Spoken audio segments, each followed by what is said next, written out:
think we're good on YouTube. Let me go live on Instagram in 3, 2, 1. What's going on, everybody? Welcome to the Hawaii Fishing Gear Show. We are High Fish Gear, highfishgear.com.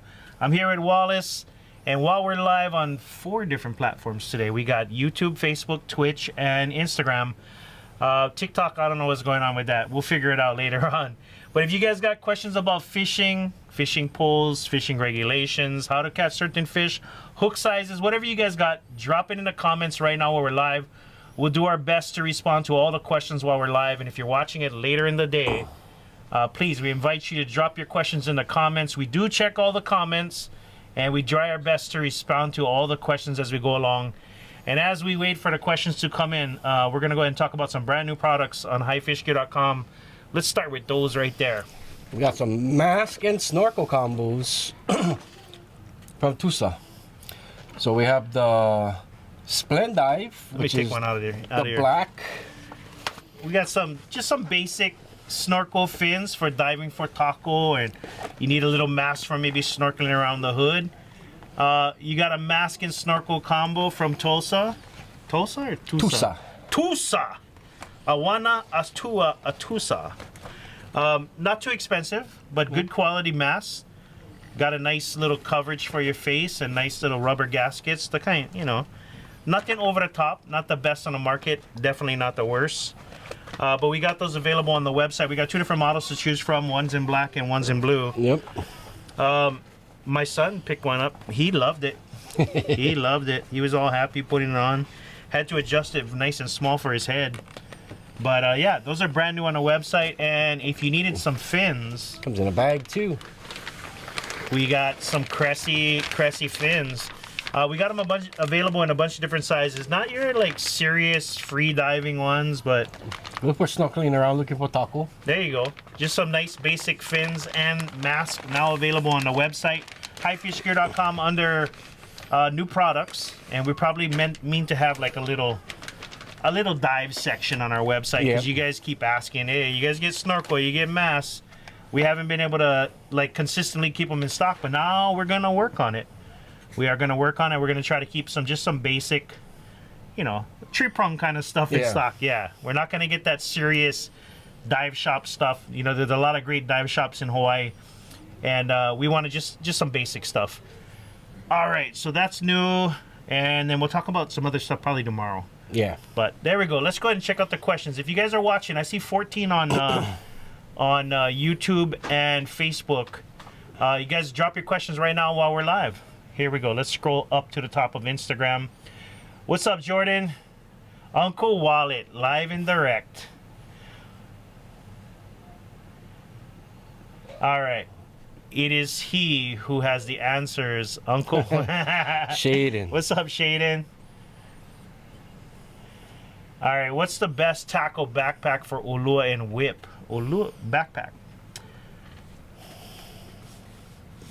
A lot of people like the Shimano Black Moon. Yeah. There's 2 different styles. There's a top open and a side open. I call the one the side open is the pizza oven. It's got the 3 trays. That one probably right there is probably going to be the best one out there. There's a lot of different companies that come and go. They put out backpacks and then you never see them again. But I think for like Ulua, you gotta go with the flat backpacks. Those seem the most popular.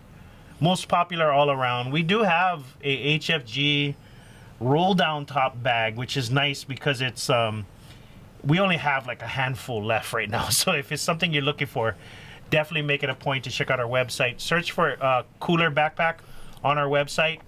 It's kind of a little design we've been playing around with a wider base instead of that flat thing, that flat style, so you can actually stand it up instead of having to find a rock to lean it against. And also when you carry it in your car, it's just the same as carrying around a 10-gallon bucket with a roll down top. In fact, it's even big enough where you can fit a 10-gallon bucket right down into it. I thought more Tronet guys would probably be into it, because you can put the 10-gallon bucket right in there. All right, Kemper says water all doo-doo today. What color plug? Black. If it's not black, go black. Let's see, what's the other question? Hey, Bill, do you know anything about the 113HN Baja Silver Special 40 Senator? 113HN. Is that the super narrow one? No, 113H and Baja Black Silver. You got to be wary of that one, Ari's boy, because they made a Baja Special with a kind of like a, in my opinion, a doo-doo gear ratio. We brought one on an auction and we realized that the gear ratio was not that 4.6 that you get with the US 113. So be wary of the Baja Special because it might be a 2-to-1 gear ratio, which is, in my opinion, not worth it for Hawaii market. That 2-to-1 is basically just a winch. That's the guys, Check your gear ratio on it. That's the guys who use it on the boat to drop bait and kind of catch groupers and stuff. A little Yeah. stronger, not as fast, but stronger. Big ass groupers like the size of a kayak. All right. But yeah, if you, Aries boy, if you want to email me a picture of it, I can tell you a little bit more about it. But I do remember we had a Baja Special up for auction once, and it did really poorly because here in Hawaii, man, if it ain't a 3.25 or higher to 1 gear ratio, some guys don't even want to play with it. Can you throw 1.5 ounce big mouth poppers on a rod rated 2 ounce? Or is the drag too much? I think you should be pretty safe because even the biggest face 1.5 poppers are not that big. Yeah. I think you should be all right. I think so too. What's a good hook for dunking for Oyo or Moi? I would say size 14 is a great place to start. Size 16, 14 and 16 probably be really good for that. Yep. Okay. Depends on the blank. There you go. Hey, what's up, Alistair? The Filipino Samoan. Anako Use. Okay, that's answering there. Thoughts on Daiwa Seagate 50 matched with a Nitro Medium Heavy? You right there, a Daiwa Seagate 50 with a Nitro Medium Heavy. You are on a scale of 1 to 10. That is probably a 10. A 10. And I'm not exaggerating when I say 10. That's a perfect match. It's a 40 to 50 pound test rod, and it's a 40 to 50 pound test reel. Whether you go 40 or whether you go 50, that is a cherry matchup. Cherry matchup. Aries boy, send it to sales@highfishgear.com. If you guys ever have a question and you're on YouTube or something where you can't necessarily send a direct message, send us an email. sales@highfishgear.com. Like I said, we try our best to respond to as many questions as we can. It's part of our giving back to the community, sharing what knowledge we have, you know, with you guys. Can you make a limited run of flies? Oh, yeah. Jordan, we wanna get some more of your flies, Jordan. We have some, right? We're probably sold out by now. I thought I saw creamsicle in the... Might have 1 or 2 left. Yeah. Jordan, we need another run of flies and your glow flies, please. Stop spending so much time on Instagram and go make some flies, please. Thank you. Gotta leave the... Oh, he's been building up his Forerunner. How long does fresh taco last before having to freeze? So let's talk about it, because the guy... You saw the way the guy handled it. Okay. So this is from my personal experience and seeing other people how they treat taco. When it comes out of the water and you get it from your taco guy, if you put a fresh blinking taco directly onto an ice cube or a shelf in your refrigerator, or you're basically just going to destroy that blinking. You want to try to keep it cool maybe after the first 8 hours. Yep. First 8 hours. If you're going to plan on using it that day, fresh taco from your diver or you got it yourself, don't even refrigerate it. Just keep it in a bucket or something. Once if you've already bitten the head and you've basically killed the taco, that bugger will still blink for hours. Yeah, ambient temperature. Okay, so this is the little trick. We can't say newspaper anymore because nobody fucking has newspaper anymore. Midweek. Cardboard. Cardboard is a great thing. If you get a nice thin cardboard, keep some separation between your taco and the ice in your cooler. That will keep that taco blinking for longer. As soon as that skin of the taco comes in contact with something cold, if it comes in contact with ice, it comes with the side of the cooler, if it comes in contact with the shelf in your fridge, that blinking will stop, and all you're gonna have is a light gray taco. So I would say before it freezes, before having to freeze, I would say probably 16 to 24 hours. Oh yeah. 16 to 24 hours before you should probably freeze it, or at least put it in the refrigerator. It'll stay fresh for like at least 3 to 4 days in the refrigerator. Yep. Cold, but you want to try to make sure it does not come in contact with something that is specifically holding coldness, like ice or the sides or the shelf in your fridge. Because I've seen before, I put a taco just kind of rushed up into the refrigerator. The bottom of it was all light gray. The rest of it was still blinking. Wrap in the midweek. A lot of people do that. They wrap it in newspaper, but like I said, it's kind of hard to get newspapers these days. So if you have a nice little Amazon thin cardboard box or something, put it right in that cardboard box. It'll keep for a while. Or at the bottom of a 9-pack of Monster. Now you know what he's talking about. Let's see. What lure grubs get the most action? No right answer. You know what? I've been to many places. I've seen a lot of, you can go someplace, you can cast one color 50 times, switch out the grub. You might get a bite on the first thing. You should always have a nice spread of grubs. There's no one single grub that is going to work for every situation. You should have a nice spread of grubs. I say about 5 colors. Number 1, you got to have a dark blackish color. Number 2, you got to have a clear, almost like see-through clear, with some sort of inclusion, whether it be a light gold, a light silver, or like one of my personal favorites is revolver. You should definitely have a pearl. A pearl, and that is basically not even translucent. You can either go a green pearl, a white pearl, a blue pearl, something in that neighborhood. Then you should also have some sort of motor oil. Yep. Whether it be a green or a red, but the main thing is some sort of green or brown, translucent with a little bit of glitter. And the 5th one, freaking chartreuse. No, I'm just kidding. That one is just your own personal choice. What would you think the 5th one would be? I always guarantee you gotta have my black and my clear, that's for sure. Black and clear. And I like the UV. You like, that's your little wild card is the UV. The UV ones are my wild card for that. For me, it's sunrise, like sunset. For me, it would probably be a green pearl and a clear, a white pearl. A green and a white pearl.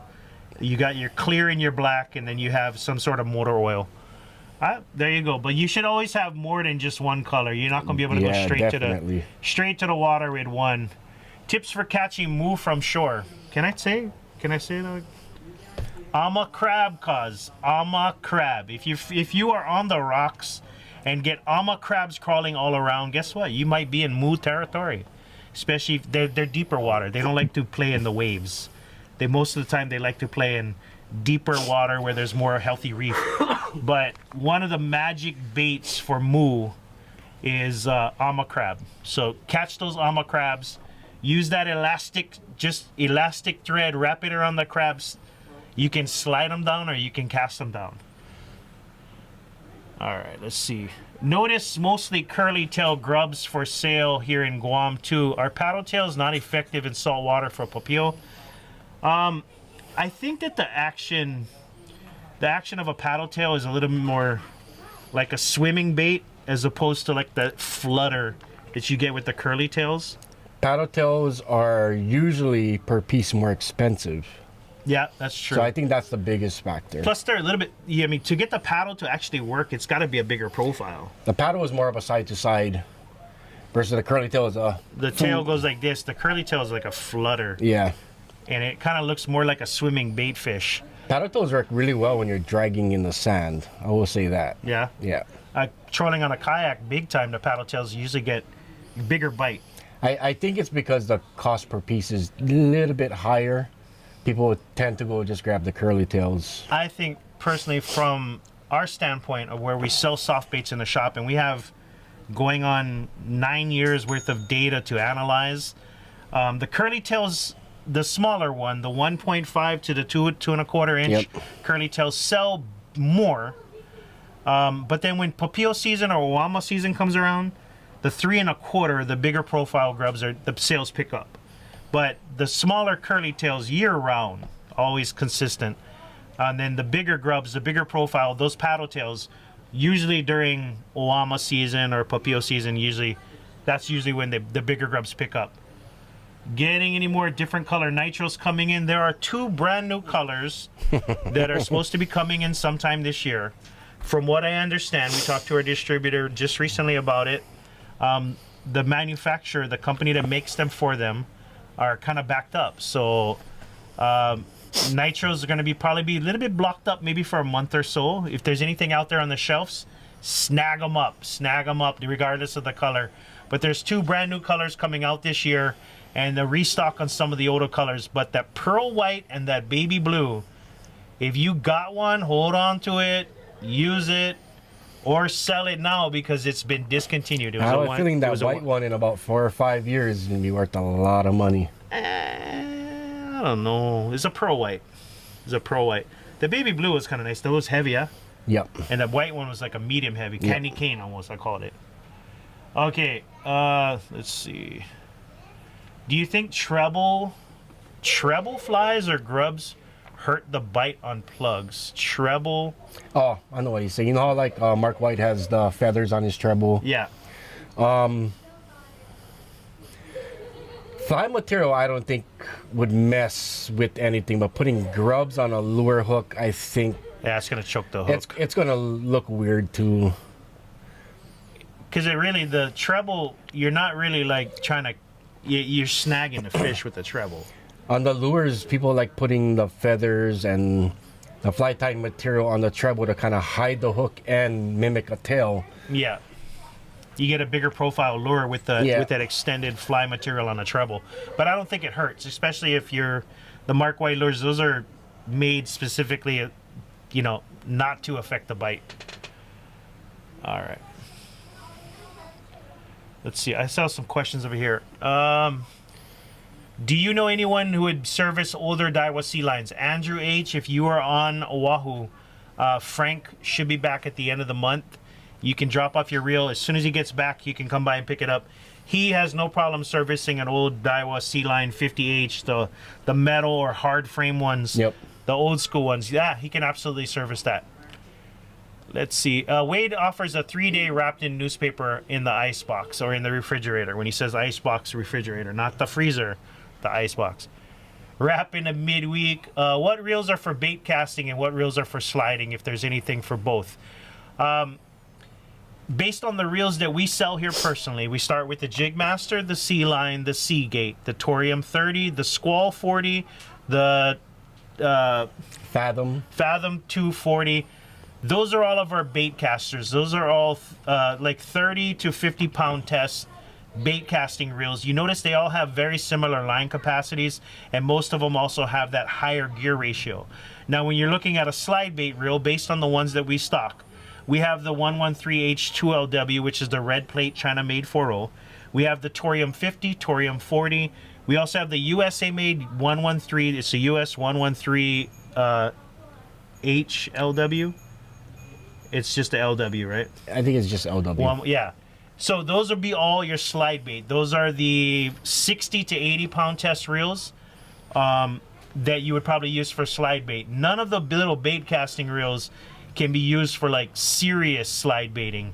But if you're doing like a medium or a light slide on 50 pound tests, you can probably use a lot of those reels paired up night with a medium heavy or a heavy action. The Squall. Yeah. The Squall. We also have the Squall VSW. We don't have the Squall 60. 50 VSW. Do we have a Squall? Oh, the 50 VSW, that's more of a paddle out. Yeah, paddle out reel. But for slide, you're looking at the Torium 40, Torium 50, and either one of the US made or the China made 4.0. All right. Which is the right way to place a sand spike, with rings facing you or facing away? Facing you. Facing you. Facing you. The V of your angle of your sand spike should be facing the ocean. In all my years of fishing, I'm not saying I've been fishing for like 30 years, but in all my years of fishing, I've never seen anybody face it the opposite direction. That V digs into the sand as opposed to the opposite direction. I don't know exactly what will happen. Number one, the rings could pop off. That's true. You're putting more stress on the rings if you take a big strike. There's got to be a specific answer why you don't face it the opposite direction. I wish I had a sand spike on me so I could kind of demonstrate, but we'll get back into that if other people have questions. All right. What size butt cap will fit a Penn Battalion 2 11 foot? I know the 12 foot is a 26. 26 is the so you're looking at probably a 26. 11 foot is just a smaller. You could try the 24, but Matisse on, if you guys are always wondering what size butt cap you should get for your specific rod, go invest in a caliper, C-A-L-I-P-E-R. That is a measuring tool to tell how many millimeters or inches the width of your rod is. And if you took a caliper, which we do sell a cheap caliper for like $2.99, I think it is. Something like that. You measure the diameter of your rod, and it says 25 millimeters. That tells you 26. You're not going to fit a 24 on that. You're going to fit a 26. If it says 27 millimeters, you use a 28. You know, or if you have exactly the width, you could probably do that. It's better to leave a little gap because you can always build up and fill that space in. Lawson on Facebook says, does Tiburon still make the Hawaiian wide frames? When we order them, they make them. Right now, we still have some in stock, right? I think we have one 4.0 left and one 6.0 left. Yeah, we do have them, Lawson. They're available on our website. Go to highfishgear.com, search for Hawaiian wide. If you cannot wait for us to get our Hawaiian wide frames in, just search for the TW4EX. The Hawaiian wides with that specific Hawaiian wide logo is only available from us. Okay. I have this. Okay, hold on a second. Let's see. I have this special spot with hundreds of menpachi. They never bite. This spot is lit up at night with lights. What do you think I should try? I would chum the water. No? What do you recommend? Egglet and a green glowfly. That's never failed me. If they're not biting, they're just not hungry that night. Can you see their eyes in the water? Is that why you know it's hundreds? Maybe that's not a menpachi. Maybe that's a veil. It's hard to explain, but you can tell the difference between a menpachi eye and a veil. A veil is usually like way more prominent. Yeah. The menpachi is a little bit more smaller. But you can still see them though. Yeah. Okay. But they don't like to, even in shallow water, they don't like to come too far from their cave. So you got to take the risk of throwing an egglet out there and trying to get it as close to where they are. And if they're not biting, they just ain't hungry. They're not as aggressive as a veil. Have you ever caught on like dead bait? Yeah, dunking shrimp, ika. Me and Chris went to a spot one time and they were biting so much we were just throwing out damashi with shrimp on it and catching nonstop. Nice. I would, yeah. I mean, wait, you don't think Palu not at all gonna start with feeding frenzy? You could try, but they might get too used to the palu and not want to bite anything that glows. True. Yeah. Oh, not getting enough already. Thanks out for the shrimp. Then you're gonna have to make sure your palu can sit on your hook, and you're gonna have to cast out whatever you're using for palu on your hook. Yeah. I like the suggestion of the I like the suggestion of using the egglet because that'll get it right down to the bottom where they're at. Okay, is it worth getting a super jig master or to get a Hawaiian wide senator for dunking? Okay, so I'm gonna say this once again. Tiburon frames for like your jig master and your 4.0. The Tiburon frames are never a, like if you plan on reselling it, your Tiburon frames are not a good investment. If you love your reel, meaning you're emotionally attached to your reels. Some of you guys, you know what I'm talking about. You guys that don't, are you emotionally attached to any of your reels? My Stellas. Yeah. So if you're emotionally attached to your Penn Jig Master and your Penn 4.0, I highly recommend tricking that girl out. Just freaking put in the extra wide frame in the color that you like. Like it's a love thing. You cannot just like go out, buy one reel, fix it up, use it 2 times, and then sell it. You're gonna lose money that way. This one is an investment in a reel that you love. You extend the life. You get a better performance out of it. So you say if it's worth it. No, it's not worth it. If you got to ask that question. But if you're like, bro, I've been using this reel for 5 years. I get choke fish on it. I got it from my uncle. I got it from my dad. I got it from my brother. It was given to me as a gift, and I've worked on it before, and I've taken it apart and put it back together, and I know all the ins and outs of this reel. That is the reel that you want to invest that frame in. Not the kind, oh, I just bought this on eBay for like $45. I'm going to put $200 worth of frame on it. I'm going to add the star in, and I'm going to cast them 3 times and then post them up on Facebook Marketplace for what you paid for. No. You're going to lose money every time. All right. Okay, any tips when learning conventional? I will give you the tip that I give to quite a lot of people. When you go with your friends, your uncle, your cousins, and they've been fishing ulua for 10, 12, 15, 20, 30 years, and they get that overhead cast where they make it look easy.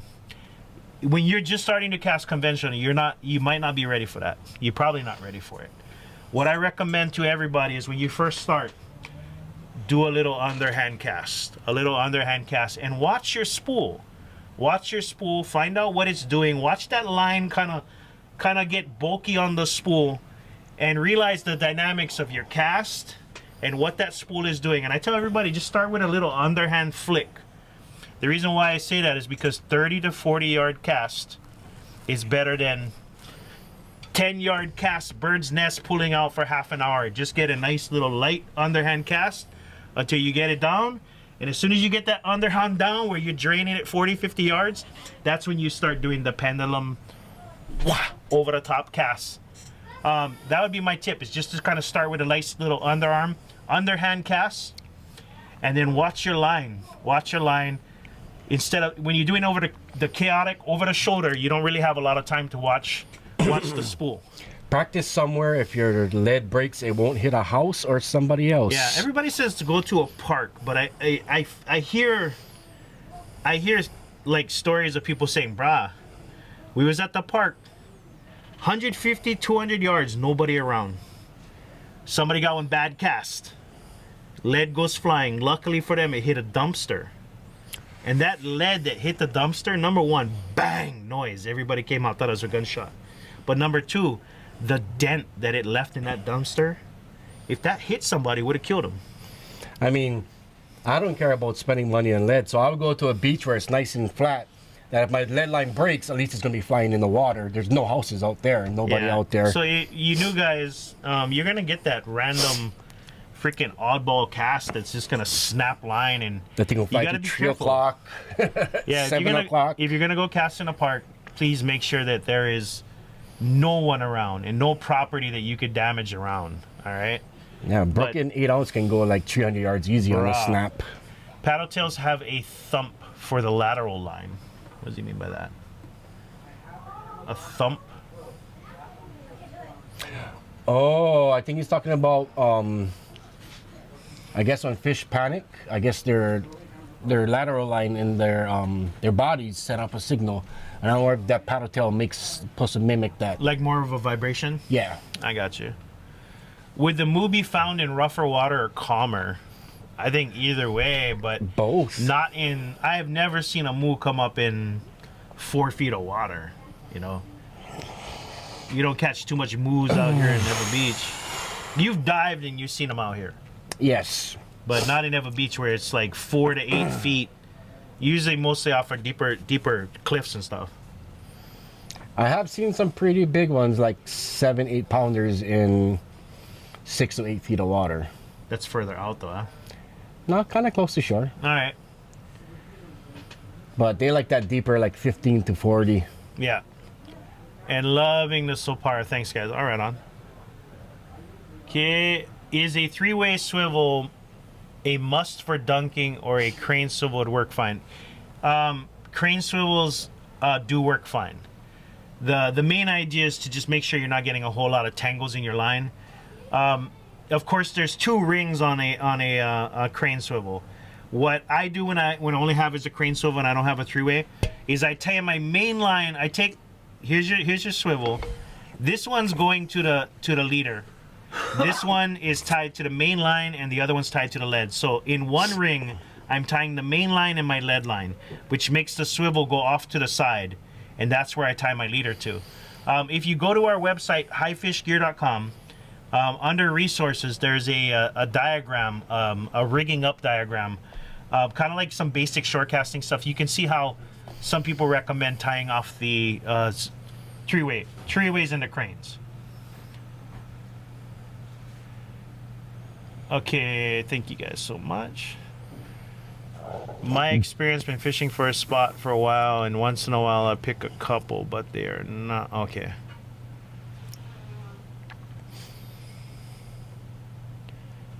Hi guys, I love your content. Any tips for fishing o'eo? Cannot say it outside. Pyramid, nobody used squid, but caught some stuff. Definitely try out some not just Ika, but also try shrimp. It doesn't last on the hook for a lot longer, but bruh, everything eats shrimp. That spot he's talking about is not known for having a lot of bigger o'eo. Yeah.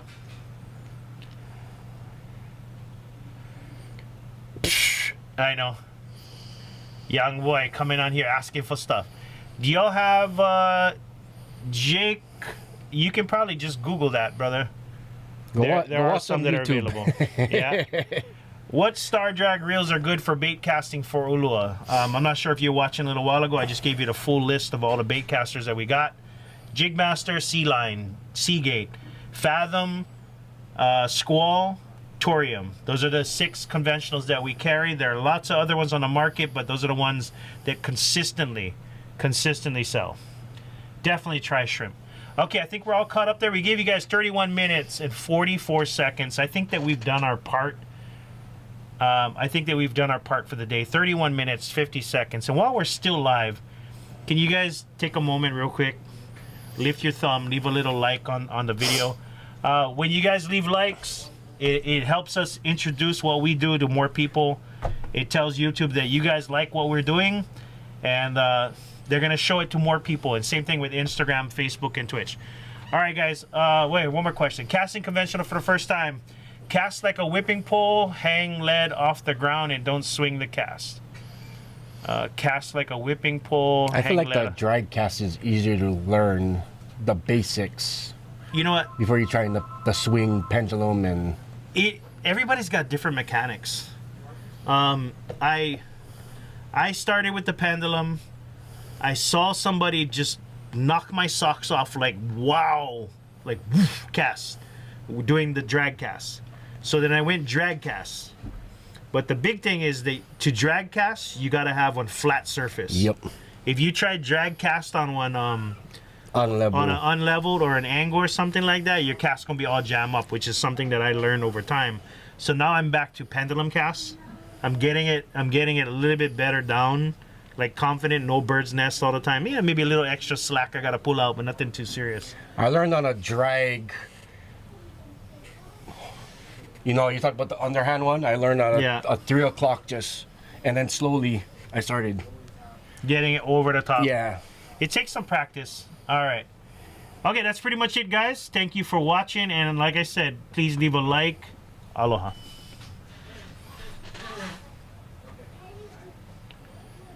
Always best to end the Instagram